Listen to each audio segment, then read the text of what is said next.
वालेकुम स्टूडेंट, उम्मीद है कि आप लोग खैरियत से होंगे। I am Salman Ehsan, welcome to my YouTube channel perfect solution. बेटा, आप लोगों को पता है कि मैं एमसीक्यूज की सीरीज स्टार्ट की हुई है, तो लिहाजा चैप्टर नंबर 6 स्टार्ट करूंगा इस वीडियो के अंदर। इस सबसे पहले आपको पता है चैप्टर नंबर 6 का पार्ट नंबर 1 है, तो इसके अंदर जो एमसीक्यूज के अंदर जो फार्मूला इंपॉर्टेंट है और जो इंपॉर्टेंट कॉन्सेप्ट है वो आपको सारी बातें बताऊंगा इस वीडियो के अंदर, ताकि जब आप एमसीक्यूज स्टार्ट करें तो आपको आसानी हो। ठीक है, तो जो सी बातें जो से फार्मूले बताऊंगा तो सबसे पहले आपने इनको याद कर लेने हैं ताकि आपको एमसीक्यूज में आसानी हो। ठीक है बेटा, और पास पेपर के एमसीक्यू स्पेशली करवा रहा हूँ। ठीक है बेटा, तो सबसे पहले chapter number 6 anti derivative second year का है, एमसीक्यूज पास पेपर सोल्व करा रहा हूँ। सबसे पहला फार्मूला आपको एंटी डेरिवेटिव का पता होगा कि भाई जो एक्स की यानी कि एक्स बेसिकली एंटी डेरिवेटिव है, ये जो एस नुमा जो शेप बनी हुई है, लंबा सा यूं खिंचा हुआ एस, और डी एक्स यानी कि anti derivative with respect to x ले रहे हैं। ठीक है, तो एंटी डेरिवेटिव का जो बेसिक रूल होता है उसमें क्या करते हैं, पावर के अंदर +1 करते हैं और उसी पावर को डिवाइड में कर देते हैं और प्लस सी लगा देते हैं। सी का मतलब कांस्टेंट नंबर। ठीक है, ये सिंपल बात होनी चाहिए। इसकी एग्जांपल ली हुई है मैंने ये कि मैंने लिखा एंटी डेरिवेटिव ले एक्स की पावर 4 का, तो सिंपल आपने क्या किया, पावर 4 के अंदर 1 जमा किया और 4 + 1 ही डिवाइड कर दिया, सिंपल, और प्लस सी लगता ही लगता है। ठीक है, तो आप 4 और 1 कितना हो गया 5, और 4 और 1 4 हो गया 5, तो ज्यादा एंटी डेरिवेटिव जो आया एक्स की पावर 5/5 प्लस सी आ गया। This is a basic rule for solving anti derivative question. ठीक है बेटा, क्या करना है कि पावर के अंदर +1 करनी है, उस पावर के जो +1 के वो डिवाइड में ले आए, प्लस सी कर दें। ठीक है, आपका एंटी डेरिवेटिव निकल के आ जाएगा। फिर इसके बाद एक और चीज है कि एंटी डेरिवेटिव को कांस्टेंट नंबर या कांस्टेंट नंबर लिख दें या 1 लिख दें इस। ठीक है, तो सबसे पहले ये समझ लें कि anti derivative of 1, anti derivative of 1 बराबर होता है एक्स के। एंटी डेरिवेटिव ऑफ 1 बराबर होता है किसके, anti derivative of 1 is equal to x. इसकी एक चीज है कि मसाल के तौर पे एंटी डेरिवेटिव ऑफ 3 मैंने बोल दिया आपको, मुझे लेके बताएं, तो बेसिकली एंटी डेरिवेटिव ऑफ 3 आएगा 3x + c। ठीक है, दिस इज अ आंसर। क्या होगा, x यानी कांस्टेंट नंबर के साथ x आ जाएगा। जैसे यहाँ पे 1 था तो 1 का x आ गया, क्योंकि 1 में लिखूं या नहीं लिखूं कोई मसला नहीं है। जैसे यहाँ पे 3 था तो 3x आ गया और प्लस c, सिंपल। ठीक है बेटा, तो एक चीज ये हो गई, आपको याद होना चाहिए कि 1 का एंटी डेरिवेटिव x होगा, सिंपल। अब आ जाते हैं अगली चीज। अगली चीज क्या है, एंटी डेरिवेटिव 1/x। ठीक है, 1/x का एंटी डेरिवेटिव बराबर होता है ln x + c, simple. 1/x का एंटी डेरिवेटिव होता है ln x आ जाता है। यहाँ पे एक इंपॉर्टेंट चीज है जो आपके एमसीक्यूज में आई है, वो मैंने यहाँ पे लिख दी है। क्या कि बेटा एंटी डेरिवेटिव लें कैसे, कि एक डेरिवेटिव हो, जैसे कि मिसाल के तौर पे यहाँ पे fx दिया हो और उसका डेरिवेटिव ऊपर हो।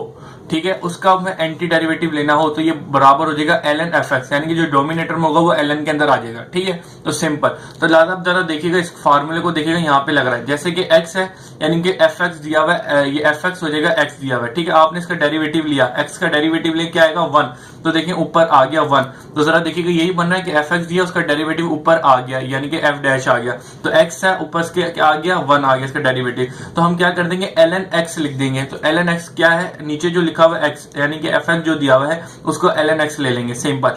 ये वाला फार्मूला आया हुआ है, तो ये आप अगर इसको डायरेक्ट याद करना चाहे डायरेक्ट याद कर ले, इसको भी आप डायरेक्ट याद करना चाहे तो डायरेक्ट याद कर ले, लेकिन मैंने आपको समझा दिया इस तरीके से हो रहा है। चलें जी, अब आ जाए इसके बाद।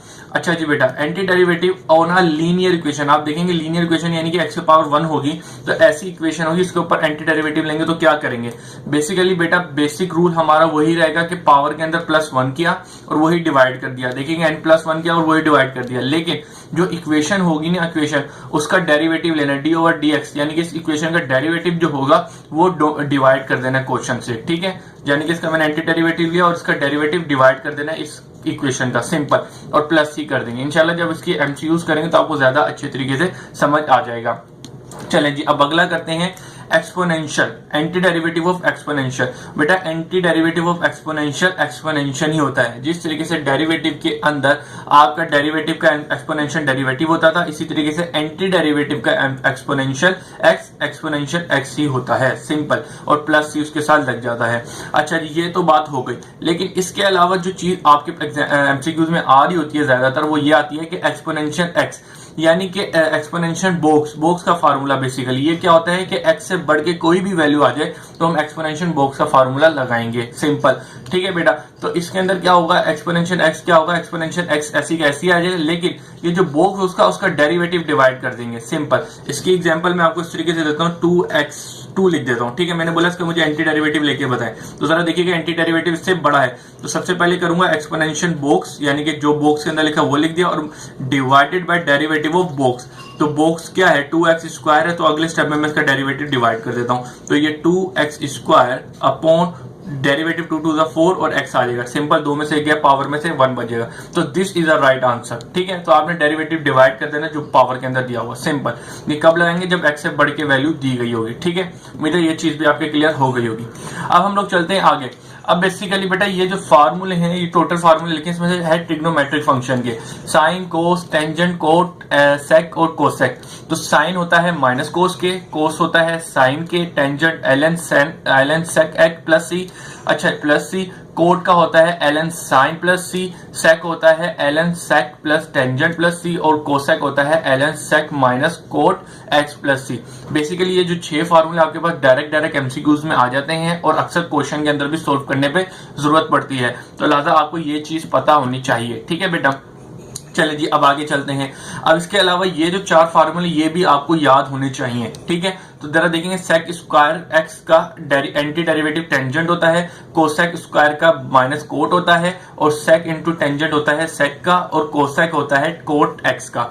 ठीक है बेटा, ये 4 फार्मूले माइनस कोसेक के बराबर होता है, और प्लस सी लग जाएगा। ये 4 फार्मूले भी हैं जो बड़े इंपॉर्टेंट है, आपको याद करने चाहिए। अच्छा, इन चार को याद करने की ना एक बड़ी आसानी सी ट्रिक है, क्या कि बेटा आपने डेरिवेटिव, आपको पता है कि जो डेरिवेटिव होता है d/dx, ठीक है, वो किसका इनवर्स होता है, ln एंटी डेरिवेटिव का। ठीक है, तो जरा देखें, आपने इसका एंटी डेरिवेटिव लिया, तो ये इसका डेरिवेटिव है। तो सिंपल, आप टेंजेंट का डेरिवेटिव, आपने यकीनन डेरिवेटिव का चैप्टर पढ़ा होगा, तो उसमें टेंजेंट का डेरिवेटिव क्या होता है, टेंजेंट का डेरिवेटिव होता है सेक स्क्वायर। कोट का एंटी डेरिवेटिव होता है, कोट का डेरिवेटिव लेके देखेंगे आपको पता चलेगा माइनस कोसेक स्क्वायर होता है, लेकिन ये जो माइनस है इधर आया हुआ है। ठीक है, तो सेक का डेरिवेटिव आपने लिया तो आपको पता है सेक इंटू टेंजेंट होता है, और कोसेक का एंटी डेरिवेटिव जो होता है वो कोसेक इंटू कोट होता है। अगर आपको एंटी डेरिवेटिव के फार्मूले याद नहीं हो रहे, लेकिन आपको डेरिवेटिव के फार्मूले याद हो, तो देखेंगे बिल्कुल इसका इनवर्स ही है ये। लेकिन मैं आपको कहूंगा कि आप अगर इस तरीके से याद कर लेंगे, anti derivative of sec square is equal to tangent, cosec square is equal to minus cot x, sec into tangent is equal to sec x, और cosec into tangent is equal to minus cosec plus C. तो simple आप इस तरीके से याद कर लें, जो आपको बड़े काम आने वाले। ठीक है जी बेटा, ये याद करने हैं, इनमें जो लॉजिक थी वो मैंने आपको बता दी है। अब हम चलते हैं आगे जा रहे हैं। हम लोगों ने अभी पहले जो पढ़े हैं वो इंपॉर्टेंट फार्मूले पढ़ लिए हैं। अब उसके बाद 2 चीजें और हैं मोस्ट इंपॉर्टेंट, वो पढ़ लें।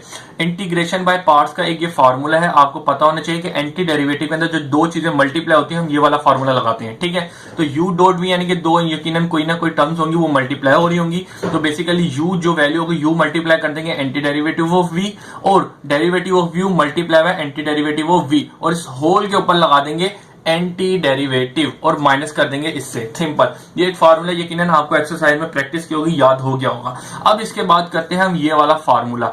बेटा ये वाला जो फार्मूला बहुत कम उस्ताद जो है वो पढ़ाते हैं उस्तादा, लेकिन ये चीज आपको याद होनी चाहिए। ठीक है, क्योंकि ये आपके एमसीक्यूज में आई हुई है। ठीक है, चलें जी बता देता हूँ क्या है। बेसिकली एक्सपोनेंशियल मल्टीप्लाई हो, एक्सपोनेंशियल जब भी मल्टीप्लाई हो F x plus derivative of F x, यानी कि एफ एक्स है तो इसका डेरिवेटिव ले लिया तो इसके ऊपर बार आ गया। ठीक है, तो इस टर्म का अगर मुझे एंटी डेरिवेटिव लेना हो तो बराबर होता है एफ एक्स, जो एक्सपोनेंशियल होता है उसको मल्टीप्लाई कर दूंगा एफ एक्स से प्लस सी। इसकी एग्जांपल जो कि बेसिकली फार्मूला आपको ऐसे समझ आएगा जब मैं इसकी एग्जांपल कराऊंगा, जरा देखिएगा। बेसिकली बेटा ये देखिएगा, एक्सपोनेंशियल लिखा है, एफ एक्स की जगह मुझे साइन दे दिया गया। ठीक है, तो साइन का जब मैं डेरिवेटिव लूंगा क्या होता है, साइन का डेरिवेटिव कोस होता है, तो लिहाजा आपको पता है कि इसके अंदर क्या प्लस हो रहा है, एफ एक्स प्लस हो रहा है, यानी कि इसका डेरिवेटिव इसके अंदर प्लस हो रहा है, तो ये किसके बराबर होगा, एक्सपोनेंशियल को मल्टीप्लाई कर दूंगा एफ एक्स से, तो एफ एक्स यहाँ पे साइन है, तो सिंपल आपका जो पता है कि ये चीज किसके बराबर हो जाएगी, इसका एंटी डेरिवेटिव का डायरेक्ट आपको रूल मतलब कुछ भी नहीं लगाना, ये बस ये फार्मूला याद होना चाहिए, क्या हो जाएगा, exponential multiply by F x. तो एफ एक्स क्या है, यहाँ पे साइन है। ठीक है, तो आपने सिंपल साइन एक्स कर दिया और प्लस सी लगा दिया। अच्छा जी बेटा, अब अक्सर बच्चे को हो रही हुई क्या हुआ क्या, बेसिकली जरा देखें, ये साइन दिया हुआ है ना, तो एफ एक्स है, तो ये साइन का डेरिवेटिव इसके अंदर प्लस हो रहा है। ठीक है, और यहाँ पे एक्सपोनेंशियल इससे मल्टीप्लाई और इन दोनों से, तो लिहाजा आपको इस फॉर्मूले की मदद से आपने सिंपल इसको सिंपलीफाई कर दिया। अगर आप लोग क्या करते कि ये जो एक्सपोनेंशियल है इसको इससे मल्टीप्लाई करते और इसको इससे मल्टीप्लाई करते, तो बेटा यू डॉट वी इस पे भी लगना था और यू डॉट वी इसको भी लगना था, तो ये बहुत लंबा फॉर्मूला जाना था। फिर इसको अलग एक्सप्लेन करते, इसको अलग इस फॉर्मूले से सोल्व करते और बहुत बड़ा जाना, तो लिहाजा ये चीज आपके पास आती है एमसीक्यूज के अंदर कि ये फॉर्मूला, और ये एक तरह की एग्जांपल है जो आपके एक्सरसाइजों के अंदर आई हुई है। तो आपको यकीनन की भी होगी, अगर नहीं की भी क्योंकि अक्सर साथ छोड़ देते हैं क्योंकि ये इंपॉर्टेंट नहीं है, 5 नंबर के लिए नहीं आती, लेकिन एमसीक्यूज में आई है तो मैंने आपको एक्सप्लेन कर दिया ये इस तरीके से होता है। ठीक है बेटा, चलें जी, ये हो गई बात। अब हमने एक बात आपको बतानी है, वो कौन सी बात है कि 2 क्वेश्चन जो आपके मोस्टली आते हैं वो सोल्व करके दिखा रहा हूं, एक इस टाइप का और इस टाइप का। एक तो होता है डायरेक्ट एंटी डेरिवेटिव, तो इसका सोल्यूशन कैसा होता है जरा देखें। एंटी डेरिवेटिव इसके पास भी आया और इसके पास भी आया, तो आपको बेसिक रूल पता है एंटी डेरिवेटिव का क्या होता है, पावर के अंदर 1 जमा किया और वही डिवाइड कर दिया। ठीक है, और इसी तरीके से अब इधर आ जाए, पावर के अंदर यहाँ इसके ऊपर क्या लिखा है +1 है, तो +1 के अंदर +1 किया और +1 डिवाइड में कर दिया, सिंपल, और प्लस सी आ जाएगा। ये आपने एंटी डेरिवेटिव ले लिया डायरेक्ट, तो ये टोटल बन जाएगा 3/3 प्लस x⁴2/2 और प्लस सी, ये आ गया डायरेक्ट। ठीक है, ये चीज आपने इसकी एंटी डेरिवेटिव ले लिया। लेकिन एक आता है इस तरीके की एग्जांपल जिसके अंदर आपको क्या करनी पड़ती है, सपोजिशन करनी पड़ती है। ठीक है, तो सपोजिशन वाले भी आपके पास एमसीक्यूज के अंदर आते हैं बिल्कुल इस टाइप के। तो बेटा इसमें क्या करते हैं जरा देखिएगा, सबसे पहले क्या करते हैं, जो क्वेश्चन के अंदर बड़ी चीज होती है ना उसको हम क्या करते हैं y सपोज कर लेते हैं, 2x² + 4। ठीक है, ये बड़ी चीज लिखी थी मैंने, इसको सपोज कर लिया। अब मैं लूंगा यहाँ पे डेरिवेटिव, तो dy/dx इधर आ गया सिंपल, और d/dx जब इधर लगेगा तो डेरिवेटिव का रूल आपको पता है, पावर से पावर मल्टीप्लाई होगी तो 4x हो जाएगा, और x 4 का डेरिवेटिव 0 हो जाएगा, तो लिहाजा वो मैं नहीं लिखूंगा, सिंपल। तो ये डेरिवेटिव लिया तो मेरे पास 4x आ गया इसका। अब जरा देखिएगा मुझे क्या करना है, ये डिवाइड है इधर जाके मल्टीप्लाई हो जाएगा, तो dy = 4x, ठीक है, मल्टीप्लाई किससे होगा, dx से, सही है। तो ये जरा देखिएगा एक वैल्यू निकल के आ गई, यहां से मेरे पास 2 वैल्यू निकल के आई, क्या कि एक मैंने y को इसको सपोज किया था और यहां से dy की वैल्यू निकाली, fx × dx। अब जरा देखिएगा इन दोनों वैल्यू को मैं क्वेश्चन के अंदर पुट करूंगा, मेरा आंसर मेरे सामने होगा। जरा देखें कैसे, एंटी डेरिवेटिव ये किसके बराबर लिया था, 2x² + 4, y के बराबर लिया, तो मैंने y की पावर क्यूब लिख दी क्योंकि उसके ऊपर क्यूब था, सिंपल। और जरा देखें 4x × dx, 4x × dx किसके बराबर है, 4x dx बराबर है dy के। ठीक है, तो लिहाजा अब यहां पे आपको बेसिक रूल पता है कि आपने सपोजिशन की तो आपने सिंपलीफाई कर लिया। अगर आप डायरेक्ट एंटी डेरिवेटिव लगाए नहीं लगा सकते थे क्योंकि कॉम्प्लिकेशन क्वेश्चन दिया हुआ था, तो लिहाजा सिंपलीफाई करके आपने इजीली कन्वर्ट कर दिया। अब इसके ऊपर एंटी डेरिवेटिव का बेसिक रूल लगा लें, क्या कि पावर के अंदर 1 जमा किया और उसी पावर को ऐड कर दिया, डिवाइड कर दिया, सही है, और प्लस सी जो लगता है वो लगता है। तो सिंपलीफाई आपने क्या करना है, y की पावर 3 और 1 4 हो जाएगा, और वही 4 नीचे भी आ जाएगा, और प्लस सी का सी। अच्छा जी बेटा, अब फाइनल में आपने क्या करना है, जो चीज y सपोज की थी ना, y आपने क्या सपोज किया था, किसके बराबर है, 2x² + 4 के, सही है। तो लिहाजा वो आप यहाँ पे लिख देंगे, तो y की जगह ये पूरा क्वेश्चन लिख देंगे, सिंपल। तो जरा 2x² + 4 की पावर 4 बन जाएगी और डिवाइडेड बाय 4, ठीक है, सिंपल, और प्लस सी। तो आपका जो फाइनल आंसर होगा ये होगा। ठीक है बेटा, तो उम्मीद है ये सपोजिशन की चीज भी आपको समझ आ गई होगी क्योंकि ये आपके पास एमसीक्यूज में आती है। ठीक है बेटा, अल्लाह हाफिज।